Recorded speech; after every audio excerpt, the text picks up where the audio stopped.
राज ठाकरे यांचा असा आरोप आहे की जरांगेंच्या आडून आगामी विधानसभेच्या अनुषंगाने पवार आणि उद्धव ठाकरे हे राजकारण करत अर्थात माझ्या नादाला लागू नका म्हणून इशारा पण दिला. मला असं वाटतं असं शिवसेनेला तरी काही करण्याची गरज नाहीये. उलट मग आरोप आम्हालाही करता येतो की तुम्हीच भारतीय जनता पार्टी, आमच्यातले गेलेले शिंदे गट यांच्या आडून सगळं राजकारण करताय असं आम्ही म्हणायचं का? हा माझा सवाल आहे. माझं मोहळ उठलं तर तुम्हाला विधानसभेला सभासदा घेता येणार. वाटतं ज्या गावच्या बाबळी त्याच गावच्या बोरी. तर मला असं वाटत नाही हे मोहळ फक्त टोल नाक्यावर 2 दगडं मारण्यासाठी असतं.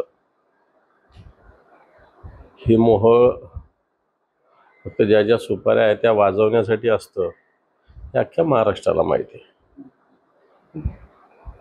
जरांगेंच्या आडून कुठेतरी उद्धव ठाकरेंचं आणि पवारांचं राजकारण सुरू आहे. असं कुठंच नाही. असं कुठं प्रूव्ह करावं असं कुठं असायचं काहीच कारण नाही आहे. आणि हे धंदे शिवसेना तरी कदापि करणार नाही.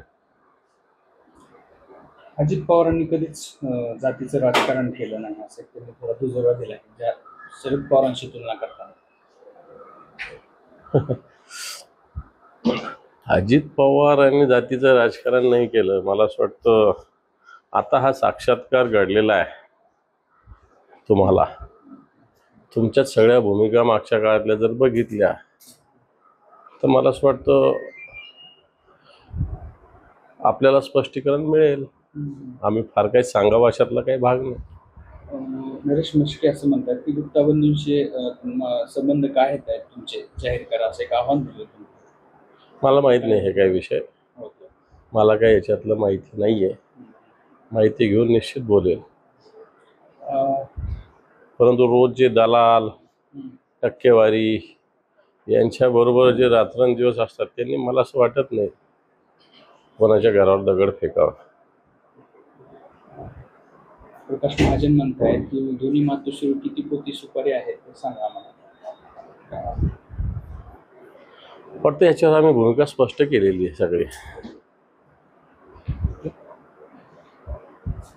बीडमध्ये काल जे सुपारी फेकण्यात आल्या त्यामध्ये उद्धव गटाचा जिल्हा प्रमुख होता असं त्यांचं म्हणणं आहे. हे आम्ही नाकारत नाही. शिवसैनिक होते परंतु ते शिवसेनेचं आंदोलन नव्हतं असं स्पष्टीकरण सकाळी संजय राऊत साहेबांनी दिलेलं आहे.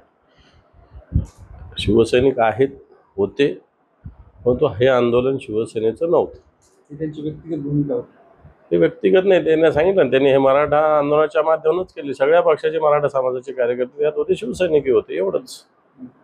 बाकी हे काही आंदोलन शिवसेनेचं नाही.